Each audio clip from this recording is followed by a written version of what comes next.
What's going on, guys? It's Boz Lewis here, and today I wanted to talk to you a little bit about the law of attraction and what it consists of and how you can use it to discovering the better you. But if you like content like this, make sure you hit that like button and subscribe and click that bell for notifications so you can be alerted when I upload my new content. So without further ado, let's get to it.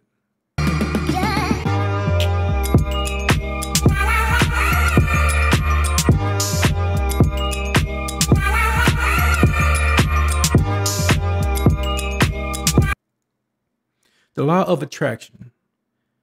Now, when you think about it, you may think of it as this cliche phrase, but in actuality, and in reality, it's not. Think about it. The question of the hour. Do you want to become rich? Do you want to be financially stable? Do you think it's possible in your current situation? Now, everybody is going to have different answers for those questions, depending on who you are and where you are in your life, financially, educationally, how long you've been with a job, are you maintaining a job? All those questions are going to be answered differently. However, everybody's going to go through the same process. We're all going to go back and look at the past. What happened in the past that got us to where we are? What decisions did I make to get me to where I am? Or what's currently overbearing in my life that's causing me to not meet those goals and make those achievements? So I want to share something about you. This is a life hack. And I see a lot of videos, and this is more like conspiracy, but I'm not a big conspiracy theorist. However, I do believe there are some things that we must take note of. For example, things like the Matrix. And when I'm saying the Matrix, you're probably thinking of Neo, of course, and crew. However, that's not what I mean. I'm going to tell you to think about a house on fire. What's the first thing that appeared in your mind? If you're like majority of the world, general population, you probably saw a house burning on fire with grass in the front, a couple vehicles in the driveway, along with the fire department pulling up to the scene and pretty much putting the fire out, with emergency personnel responding on scene. Now think about it. Our mind make up these heuristics that basically allow our brains to compute experiences quicker. So that way, if we see a dog, our brain doesn't like using so many complicated algorithms to say, hey, yep, that's a dog. Check the box. Our brain doesn't like that at all. So it does these fast computations by creating these heuristics to say, oh, that's a man, that is a woman, that is a dog, that is a car, that is the sun, that's the moon. Our brain does this so it doesn't have to continue to create these complex algorithms. With that being said, our brain takes away the complexity from around us to make things more manageable and to make it more identifiable to everybody around us. So are we living in the Matrix? The answer is yes, we actually are. Has already programmed our Matrix. By the time you're 18, 19, you're done with assimilation. Children assimilate until about the age of 12 to 13, and then everything else is accommodated. Anything you learn into adulthood, you have to accommodate that information for information that you had already learned in the past. And that could be via the way you was raised, the way you were schooled, and the way you were brought into this world to think about what relationships actually mean. And relationships is important. Relationships is one of the most important things for us to recognize, because that in itself tells a lot about the person, how they're actually going to engage with their reality and the people around them. So, are we living in the Matrix? Yes, of course. I know people who are still struggling with the same problems they had 10 years ago. If you think about it and you ask your question, why is that? They're stuck in a sick social cycle that brings them to mediocre results, causes them to become complacent with mediocrity. Now tell me, if you grew up on a farm, you hated that farm, but your parents taught you that this is what you was going to do. We're going to hand you this farm, and you knew you didn't want to do it. You knew that y'all were poor, that y'all had to go and make your own bread. You literally using cornstarch and flour. You knew you had to do that. You didn't want to do that. However, what you did was you succumbed to the pressures of your parents wanting you to take over this farm, and you didn't want to disappoint them. So you took over the farm.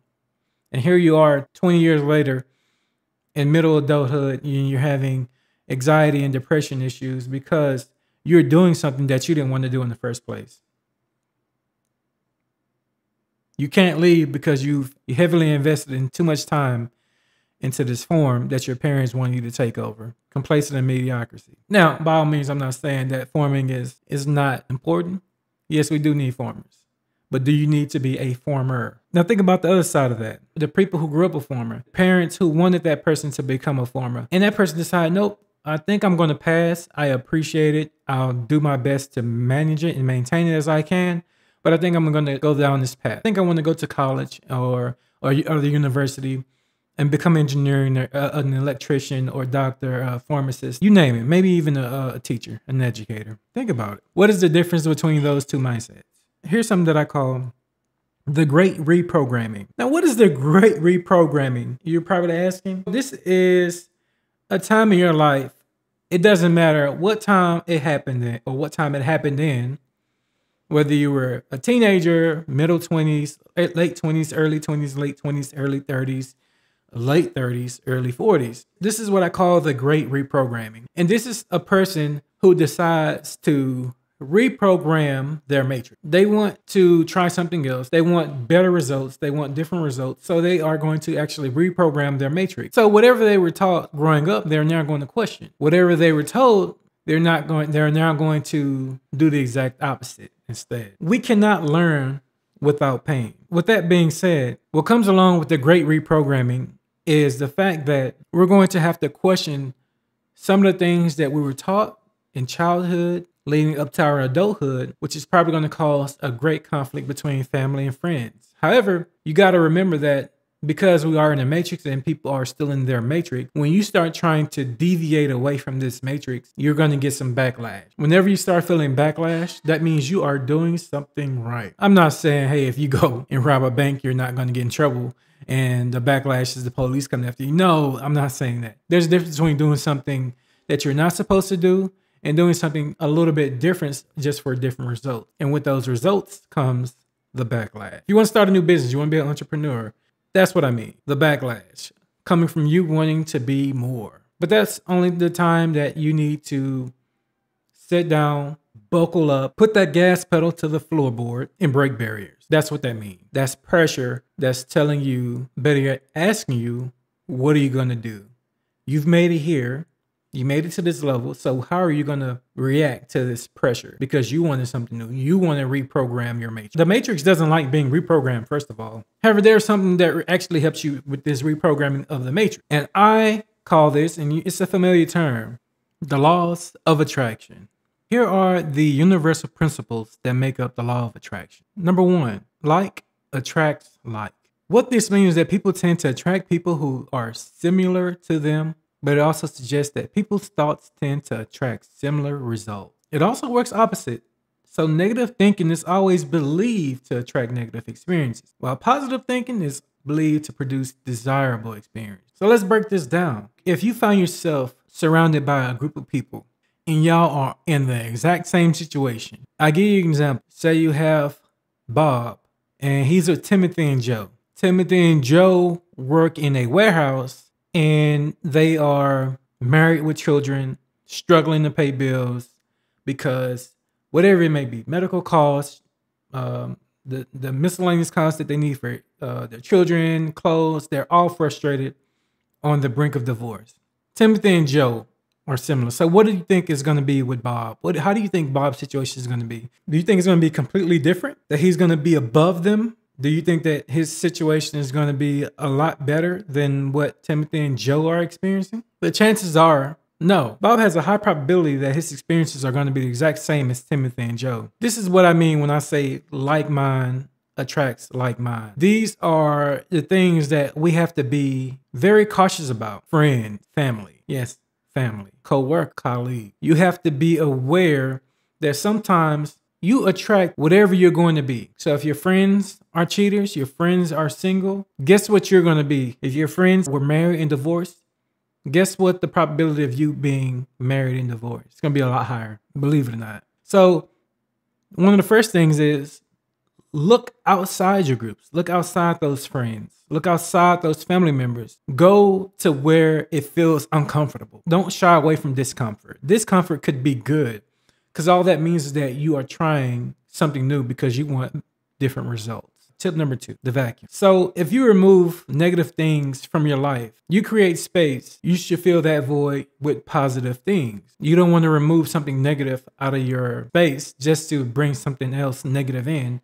You want to focus on the positive, because at the end of the day, that's how this works. Positivity. We have to do a better job at seeing the good in things rather so the bad. Tip number 3, the present is always perfect. If we focus on the now, the present, something that we can touch, we could feel, rather than feeling dread or unhappiness, focus your energy on finding something positive in the present moment. It could be anything. Phone call to your mom, a phone call to your dad, that talk you enjoy with your close friends or relatives. Focus on the present, because that's where reality actually kicks in. That's where it starts. And just to get you there, these are some of the things that you can use, of things that you may want to strengthen as you become more experienced using these positive reframing methods. So number 1, be grateful. Be grateful for everything that you have, everything that you are today. The person who you are today, you should not be embarrassed about it. The only thing you should be thinking about is where you're going next. Number 2, visualize your goal. In grad school, there was a saying, start with the end in mind. That's what you always want to do. And I like to tell people, plan 5 years ahead. And I ask in this simple question, where do you see yourself in 5 years? You don't have to have an exact answer. But if your mind can conjure these thoughts, you'll start to build your own path for you to walk down. Number 4, learn how to identify negative thinking. Identifying the negative thinking, negative thoughts that you have can put you in a better situation. So that way you can better resolve these issues, become a better problem solver. Number 5, use positive affirmations. Tell yourself you can do this. Tell yourself you're a great person. Tell yourself you're smart. Tell yourself you're brilliant. If you don't do this, this puts the law of attraction or any type of positive thinking, it just sets it to the side. So remember to congratulate yourself. And tip number 6, reframe negative event in a more positive way. This is simply called being optimistic. There are negative things that are going to happen in your life every day. You may wake up late for work. You may